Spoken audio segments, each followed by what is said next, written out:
Жусуп Баласаган атындагы Кыргыз улуттук университетинде Кыргызстандын илим жана жогорку билим берүү инновациялар министрлигинин колдоосу менен экинчи Кыргыз-Венгрия ректорлор форуму өтүп жатат.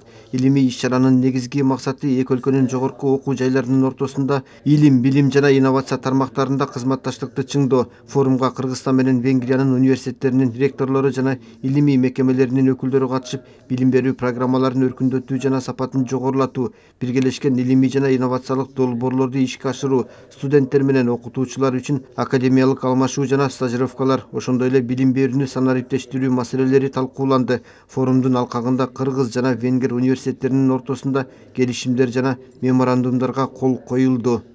Бүгүнкү көйгөйлөрдү сообща чогуу чечүүнүн жолдорун издеп атабыз. Алар биринчиси жана академическая мобильность, студенттер менен мугалимдердин бири-бирибизге аралашышыбыз. Бул азыркы күндөгү жогорку окуу жайлар жана аккредитациядан өтүп, анан дүйнөлүк рейтингге кирүүдө ушундай бир требование бар. Ошол жана жалпы окуган студенттердин 2%-тен 5%-ке чейин иностранный студенттер жана иностранный профессор аралашып иштешибиз керек бири-бирибиз. Мына ушуну чечүүнүн жолдору. Экинчиси чогуу совместный программаларды иштеп чыгуу. 12-14 окуу жай менен Кыргызстандын окуу жайлары менен соглашенияларга кол коюлду. Мына ушул соглашенияларда эми мурун жанакындай бир шаблон эле жүрүп келген болсо, эми уже конкреттүү түрдө жогорку окуу жайлар бири-бири менен академиялык байланышууга мүмкүнчүлүк түзүлүп атат.